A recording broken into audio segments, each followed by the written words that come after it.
Ideal Skin, Soft Skin, by Siva.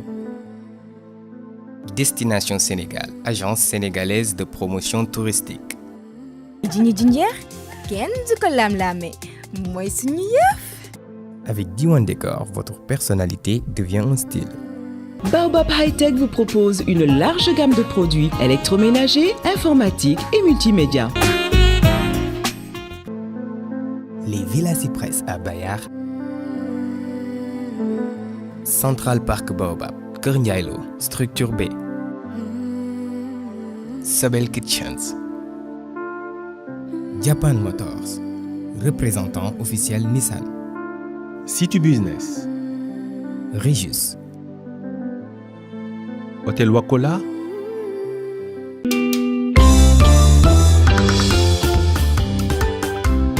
Simplifiez-vous la vie avec Mayonnaise, la nouvelle mayonnaise saine, onctueuse et délicieuse comme la mayonnaise faite maison. Leral.net ay xibaar ci tàng-tàng bi Leral.net ay xibaar yu wóor ak ay journalistes yu xarañ.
sama xol bi nga jël def ko éponge lu ñëw ma jël man mu ñël la ko baby loolu ba kañ lu mu metti metti ma nekkal la fi ngay takk di tekki ni ku yor meri sama yëpp ma nangul la ko Xawma yow la xawma moom la waaye sama xol àttanul li no more no more no more no more no more no Marichou lii lan moo la ko jaral Marichou qu'est-ce qui t'a pris Pod man dama xam sama bopp xam naa ne bu ma fa toogoon je ferais pire moo tax ma jël samay valise ak samay doom ñëw toog fii ndax xam naa ne fii laa amee jàmb ne woon naa dinaa génn kër gi te bu ma génnee fi ma nekk bu la neexee moom nga ñëw fekk si ma foofu noonu fii nii laa amee jàmb Pod maa xam lu tax nag ma dem. Ok je vois. Sauf que tu vas faire pire, comme tu as fait avec Mati, hein? En plus, yow li nga def, ça veut dire que da nga ko xeeb. Xeeb nga li nga def.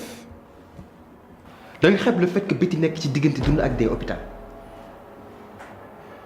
Da nga ko xeeb. Marichou, est-ce que tu te rends compte de ce qui se passe?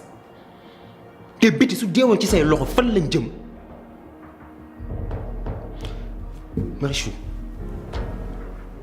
à chaque fois que tu es dans une situation humaine, tu deviens impulsive. Tu dois apprendre à te contrôler. C'est pas la première fois, Moulay Dal. Écoute-moi. Len la bëgg te mu fi indi. Ñu bëgg ñu dem. Tu présentes tes excuses à Betty et à sa famille. Attends. Pod man instant bi li ngay wax nii man comprendre ma ci dara mi ngi mel ni ay léeboon lippoon nga may wax lan la lu xew. Moi, je suis en train de tu te fous de ma gueule. Tu préfères faire la folle. Tu essayes de nier ce que tu as fait, donc il faut mater un gamin. Je vais te le dire. Il y a eu Betty. Il a décidé de porter plainte. Tu auras de sérieux problèmes. Comme que c'est ça, tu préfères nier. Là, tu gobes un encore.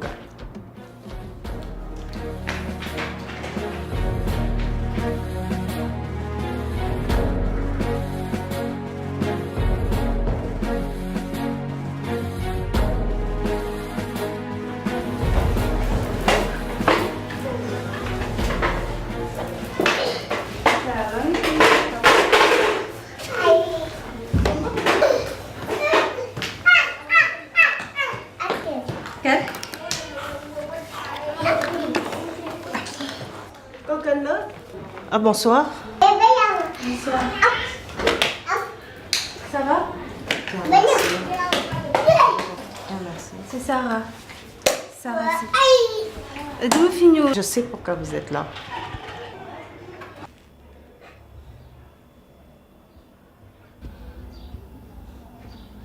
Bébé.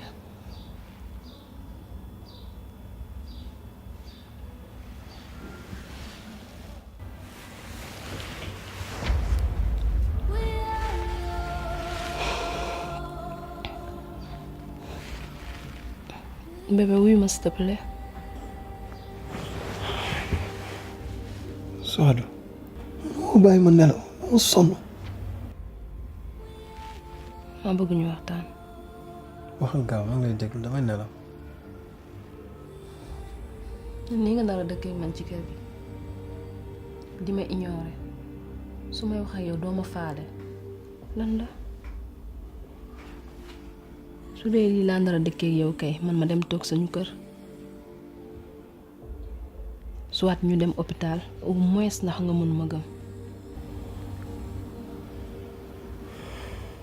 léegi bàyyi ma nelaw ma génnant.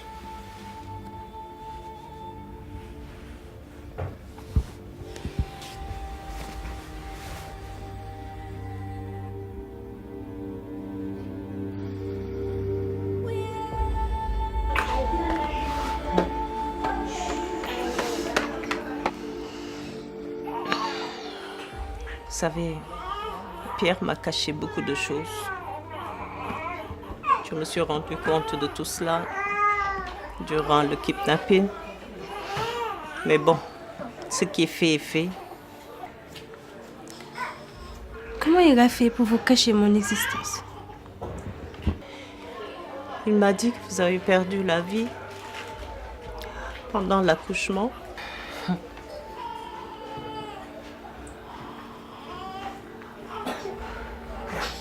Madame, toutes ces années loin de lui ont été très dures. Et aujourd'hui, j'ai vraiment besoin de créer des liens avec lui. Je le comprends parfaitement. Je comprends ce besoin de rattraper tout ce temps perdu. Je le comprends. Hein? Toutefois, il va falloir y aller tout doux avec lui pour son bien. Je vais essayer de le faire et d'aller dans ce sens. Il n'y a pas de souci. Peut-être faudra passer le voir 2 à 3 fois à la semaine pour le voir. Je sais que tu offres une. Madame, franchement, je ne peux pas certifier. Encore moins que c'est ailleurs. Je ne peux pas le faire, franchement. Vous savez, il est né ici.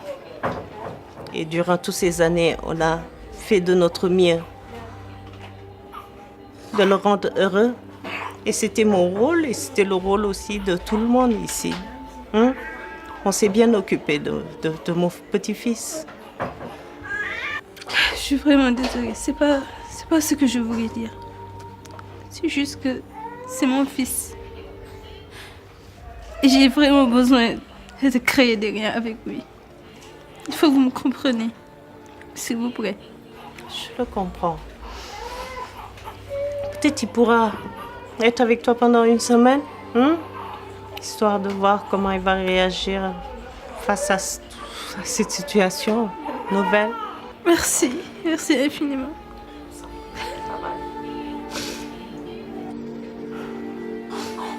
Il te ressemble beaucoup, tu sais.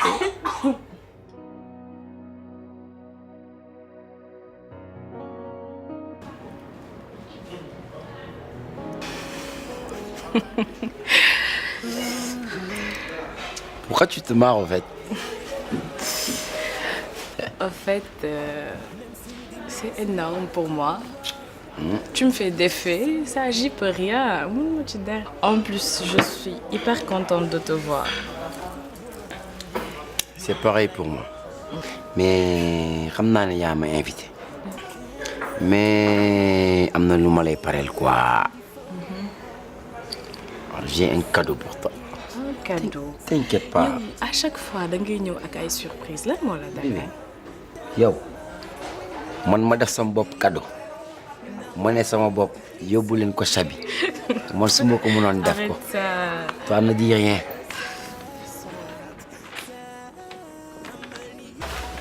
lan lañ bind ni Baobab xay yaa ma gën a xam. Rien que pour toi. D'accord. Rien que pour toi.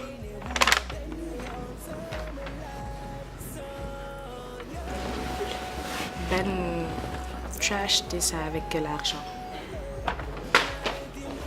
Tu sais, chérie, je voudrais que tu saches une chose. Gis nga man balaa ma lay xam man dama yor sama liggéeyu bopp yor sama business bu bopp seytaane fu mu war a dugg dafay dugg de ku oo seytaane ñëw ku oo yàlla ñëw. Je l'ai acheté personnellement, c'est rien que pour toi. Ça me fait plaisir en tout cas. Et kontaan naa tamit. Je sais pas quoi te dire, sérieusement. Rien dire. Ben, Oui chérie, vas-y dis-moi. je ne t'ai pas invité ici ce soir pour que nga may indil ay cadeaux. J'attendais même pas ça de toi. Bu dee preuve d'amour rek, tu me l'as prouvé à maintes reprises. Soxlatoo prouvé ma lenn ci yow.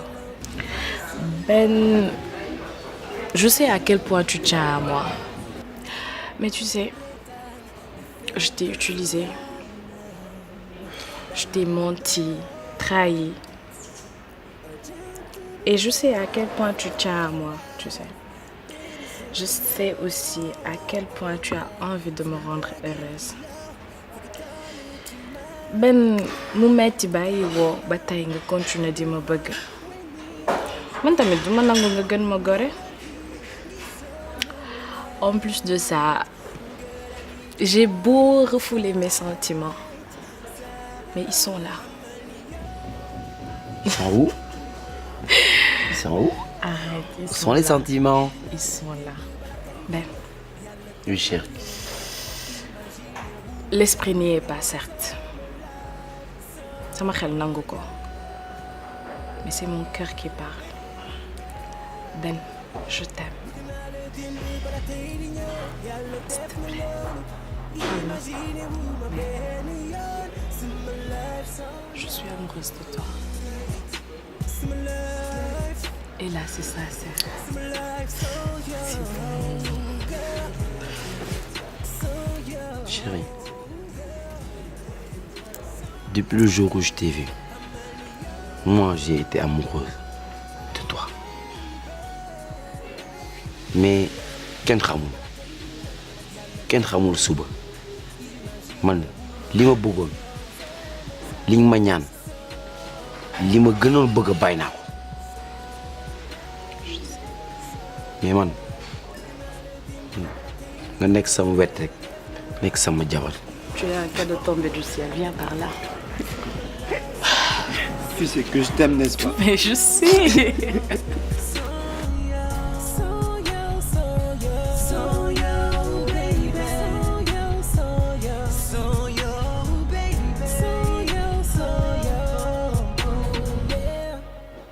benn ak temps yi danga am yaram. fonde yi la. gis naa loolu fi mu ne kay waxatoo dara. ah lu may wax lan xel bu dal jàmm ak salaam. baax na. voilà ça tombe bien sax. moom bëggoon ñu waxtaan.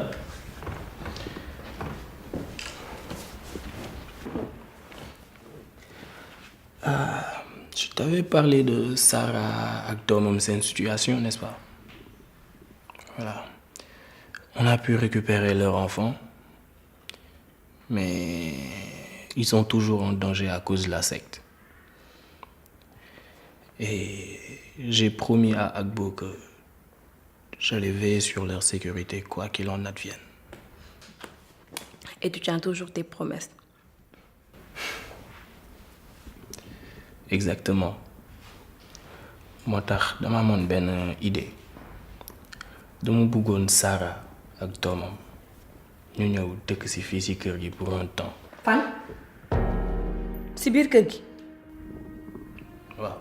yow moomoo seet nga li ngay wax yow daal nii rek ana yow ana Sarah moom dafa amul ay mbokk wala bàyyi doomam amul ay mbokk bu bëggee ku ko fat na ko wuti feneen mais pas fii yow daal à chaque fois yaay régler nit ñi seen problème yaay dem di xeexale nit yi bàyyi sa bopp bàyyi sa njaboot nga pare nag pour tayle sama life man ak sama doom ndax Sarah ak doomam duma ko nangu. Kiné dama bëgg nga dal. Tu sais indi leen fii man loolu gën a dal sama xel te en plus la secte ne va jamais penser à les chercher ici. Je ne suis pas bête bay jël seen life di ko tay leen nii. musoo maa ñaan lenn te mayuma la ko te lépp loo mënti dugg dama la cee soutenir jusqu'au bout mais lii duma ko mën Sarah dëkkul sama kër falaayam.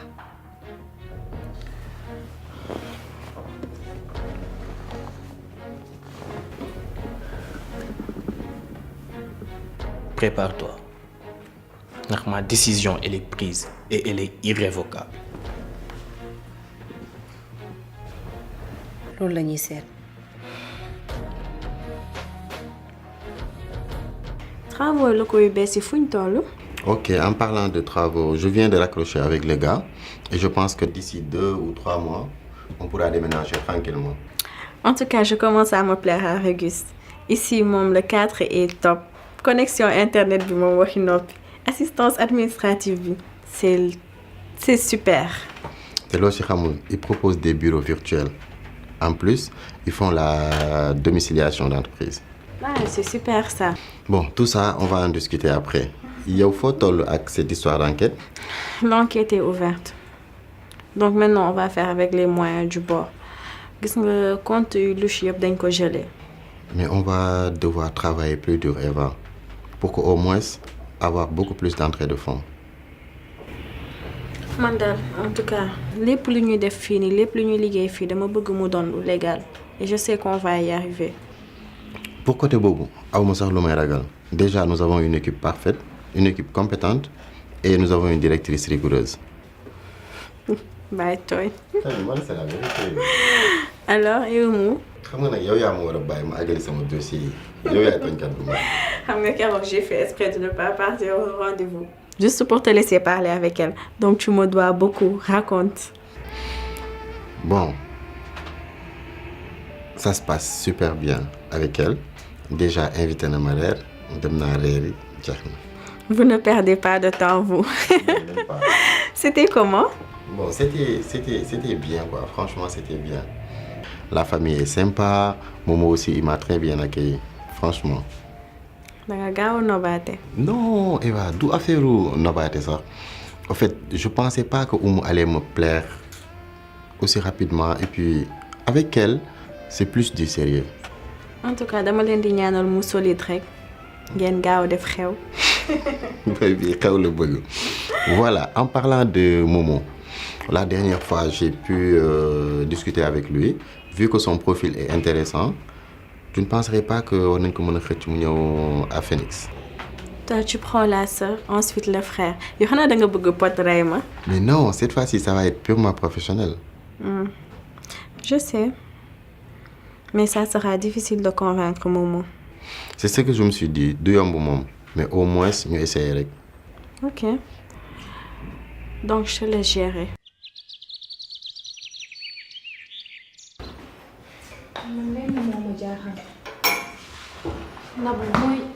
Biti lan moo ko war a mën a yóbbu hôpital ba ñu naan dafa entré yaayam di wax waxi porte plainte pour ñëw ci kër gi wax ma lu ko neex mel ni xamatuma man comprendre tuma dara lan moo dal Biti. Marichou xam nga parfois nit dina mer def benn affaire te du ko tey est-ce que dooroo ko tamit te teyoo ko. yow Nabou yow est-ce que nit nga man Biti bu ma ko laaloon wala bu ma ko defoon dara dama la koy wax duma la ko nëbb Biti defuma lu dul dem ci néeg bi ma wax ak moom jël samay bagage dem sama yoon et rien de plus bu ma ci defoon dara dama la koy wax defuma dina jàpp ma man maa ngi ak sama xel.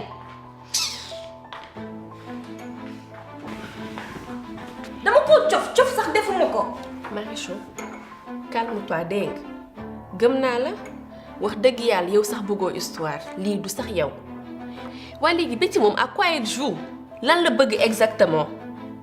ñëw tas leen di leen teg ay problème chaque jour may wax ñu naan hôpital ak i plainte lan est-ce que nekkuñu di complot moom ak pot kon man xamatuma gis nga Biti nag mu ngi commencé ëpp loxo lenn laa la ñaan ay dossier Biti laa bëgg nga teg ko ci samay loxo Biti dinaa mener des enquêtes sur elle ba xam moom mooy kan exactement parce que lii affaire yaa ngi bëgg ëpp lii bu mu la teg problème.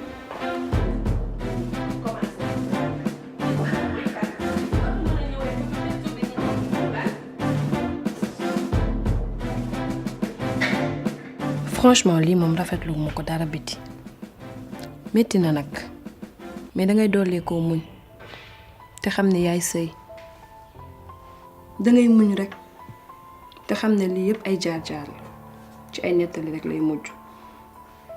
Kiné li nga wax yëpp dëgg la Kiné man bëgg say moo tax ma duggaat ci kër gi Kiné gis bi may duggaat ci kër gi sama yaay dafa wax ba sonn ko duma fi ñëwaat ma ne ko damay dem bu doon sañ-sañam duma fi sax duggaat Kiné Marichou dafa ma bëggoon rey tuuti moo di son ma sedd ci ay loxoom yéen ñi tamit Kiné nañu waxante dëgg jaru ko léegi nag man li may def man xam naa ko dama koy porter plainte. plainte non Biti ay waxi plainte moom jël ko nga teg ko ci suuf lii histoire de famille la boo fi nekkee di ko plainte day ñaaw rekk te boo amee lu la metti du nii nga koy fajee sa jëkkër mi ngi fi woo ko nga waxtaan ceeg moom te bàjjen mi ngi fi te mooy seen kilifa. bàjjen Kumba Kiné bàjjen day xam li xew ci kër gi yëpp mu taxaw di seetaan lépp bi muy am ci kanamam la Kiné kër gi kenn bëgguma fi sama rakku jëkkër yi du kenn moo ma fi seet wala di ma fi nemmeeku nga foog ne tamit yéen ñi neex na ci xol yéen ñi dangay laaj ndax say jar na ko tamit. doy na waar mais Biti man de conseil bi ma lay jox mooy ay waxi plainte jël ko nga teg ko ci suuf du solution te ku la ko digal mi ngi lay wax lu la neex te Marichou du nit ku bon man xamewuma ko lii te xam naa ne su ma ko gisee dinaa ci waxtaan ak moom bàjjan sax moom animu ci suuf maa ngi koy dem gis dama ko soxla woon porte-toi bien dégg merci à toi te nga xalaat ci li ma la wax.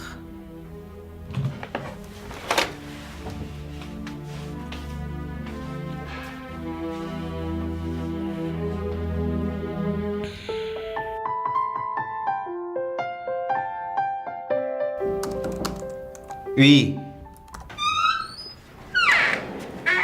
Grand. Ouais. Grand frère. Ouais. Ça va? Je peux? Oui, bien sûr. Toi, ouais. Naka mu? Je vais très bien. Ah, je vois qu'on a fait du relooking. C'est vrai que gagne vie. Ouais, en tout cas, c'est très joli. Merci. Mais bon, sinon, on n'a qu'à entreprise, oui. Ouais, bon. On fait comme on peut. Hein. Grand, sors là où on est. Je sais que tu es face à une migration des partenaires. Et d'ailleurs, ça m'a fait mon vie. Tu sais, j'ai traversé des moments difficiles récemment. Et aujourd'hui, je me sens apte à retravailler. Moi, je suis venu ici, vu que j'ai toujours considéré Marodi comme une entreprise familiale. Je suis revenu te proposer mes services. Donc, si je comprends bien, instant ini, tu es prêt pour retravailler à Marodi, c'est ça? On peut le dire comme ça. C'est vrai que, bon, beaucoup d'entreprises contactent nous comme Phoenix, etc. Mais... Mais quoi? Attends, je t'arrête. Mais vous avez quoi avec Phoenix? Non mais c'est incroyable. Ok. Non là je comprends. D'accord. Donc Phoenix dans le contacté comme tu dis. Ils t'ont proposé quelque chose, nous avons fini de hall pour comparer. Non mais c'est même pas proposé. Arrête. Arrête quoi? Là, moi, comparer ce que tu vas me proposer. Non mais bien sûr. Parce que si fait quand ils vont tripler ton salaire. Mais je m'en fous. Je sais que tu as besoin de moi, j'ai besoin de toi. Nous liguez. Donc là, le copie tout est. Mais où est de Phoenix? Pour aider moi. Dofi tout de Phoenix, c'est mon concurrent actuellement et qui m'a pris tous mes partenaires. Donc fi tout. Donc fi tout est. Bon, oui, on se calme. On se calme. Nous me fait pour rouler. Pote, tu es au bord du gouffre. Cette entreprise a besoin de moi et d'autant moi aussi j'ai besoin de cette entreprise. Nañu jappalante ñu liggéey ñu dem. Écoute, bon, pendant très longtemps, tu étais concentré dans tes ambitions politiques. Actuellement, je ne sais pas cet état d'esprit. Pour dire vrai, ça, faut me tourner. On m'a sorti un employé pour te dire. Ce fait qu'un Phoenix, je te propose plus. Vas-y. Oui, mais xam nga la la bu fekkente tu n'as pas besoin de moi danga ma koy wax mo gën nga koy awale ci Phoenix. Mais soxlawuma la. Non, merci loolu ngay wax. Décidément. Amul problème.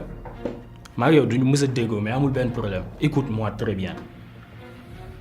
Lii nga nekk di def nii jëmul kanam te tabaxul kër. Demal nag. Soxlawoo ma amul problème. Merci grand. Bonne journée.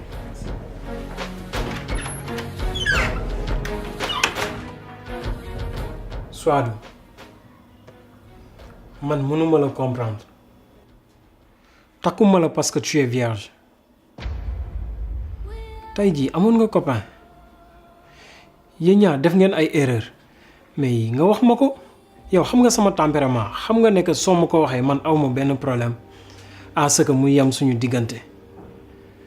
Mais nga dem ba la première nuit de notre mariage nga may fen. Keroog j'étais dégoûté, j'étais dépité. Sir, man musuma xam kenn ku dul yow. C'est la première fois ma xam góor muy yow. Pourquoi ma lay fen? Yow xam nga ni que ni man foowee ma sama bopp. Mais nan nga ma naan xamoon? Tey jii dara génnul gisuma dara. Mais mënuma la wax man tamit parce que man comprendre ma. Li ma xam laa lay expliquer mais li ma xamul mënuma la ko expliquer. Mais comprendre ma mooy waxul lan? Donne-moi une explication. Xawma. Li ma xamul nag moo tax mënuma la wax man rus naa di la fen ban intérêt laa am ci loolu comprendre ma. Bés boo comprendre dinañ ci waxaat. Sir foogoon naa képp mën nañ ma bañ a gëm ba mu des yow comme nag yow yaay sama jëkkër te gëmoo ma nañ ànd tànk ak tànk ba hôpital. xam naa lu may def may dem.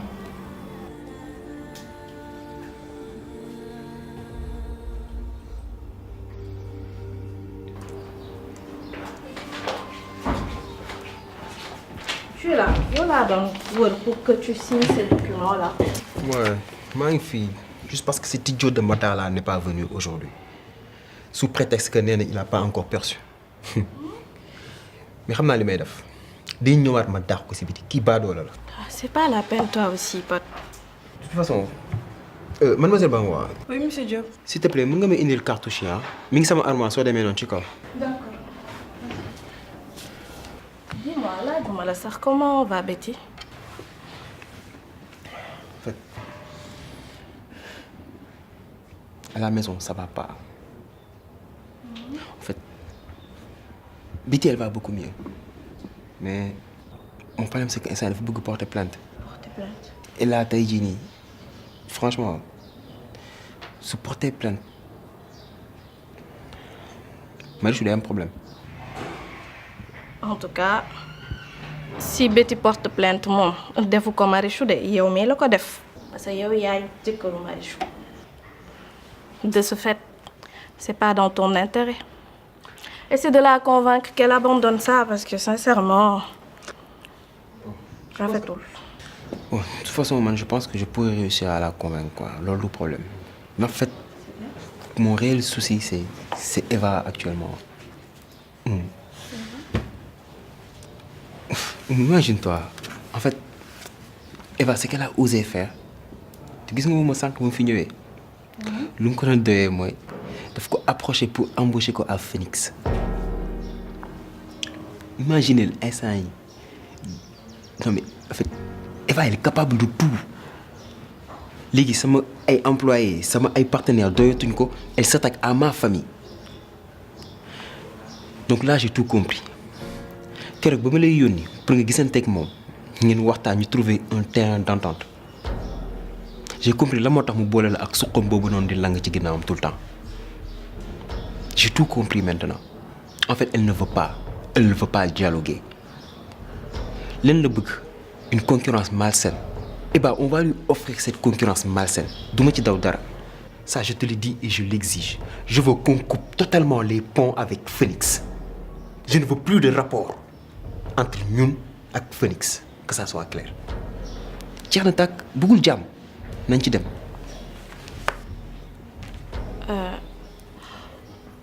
En tout cas moom loolu moom rafetul parce que da ngeen war a xool ci njaboot bi ngeen am. moom xoolu si njaboot gi. dama ko si xool même sur le plan professionnel elle va faire aucun effort amul problème. Au fait je peux pas vraiment t'assurer que je peux couper les ponts avec eux parce que je voulais te le dire, mais tu étais occupée. En fait, je fréquentais tout. Quoi?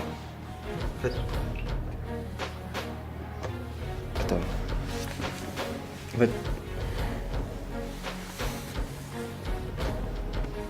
j'ai pas bien compris. Tu sors avec ce gars? Non, impossible. Non, c'est pas possible. Non. Pas toi quand même. T'es pas capable de me trahir quand même. Bordel de merde, mais yo, attends. Faut qu'on aille, mais pas toi quand même. Comment as-tu pu me faire ça? Pourquoi est-ce que je t'ai trahi au juste? Tu sors avec notre concurrent et tu me demandes un gamin là. Quel concurrent? Il s'agit de ma vie privée. Qu'est-ce que ça a à voir avec le boulot, pote? Mais vie privée, bordel de merde. Yo, il y a des farandos avec l'autre concurrent. Ma taille dans ce cas. Ma taille. Yo, là, tu es le pire des égoïstes que je connaisse. Yo, man, j'ai mis en stand-by ma propre vie pour toi et Momo. Top sen ginnaw comme si ma len djur. Duma sen yaay sen rak là. Tu m'as bien compris. Xolal, j'ai le droit d'aimer qui je veux et je vais le faire. Ma xam lan nga ci mën yow ba. Stop.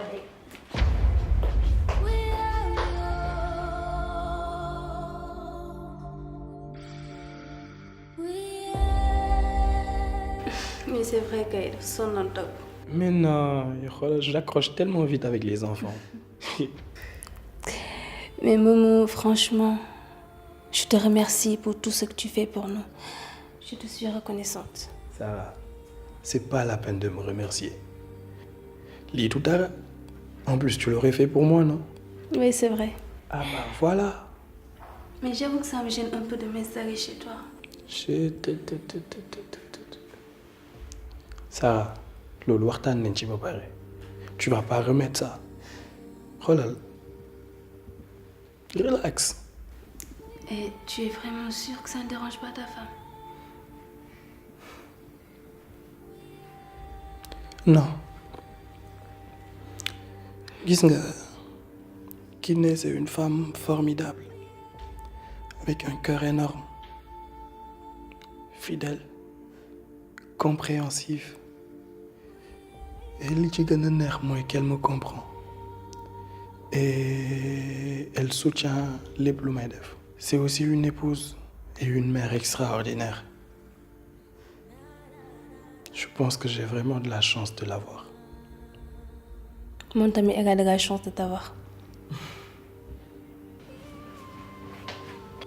Tu sais, demain, je rêver une vie de famille comme la vôtre. Avoir un mari aimant, attentionné, présent.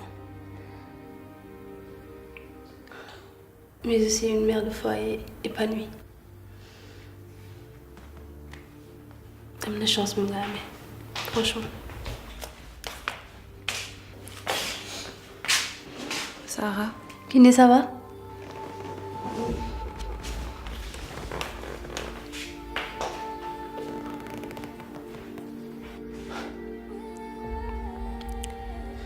Un jour viendra, tu seras aussi heureuse. Xaaral ma ñëw dégg nga.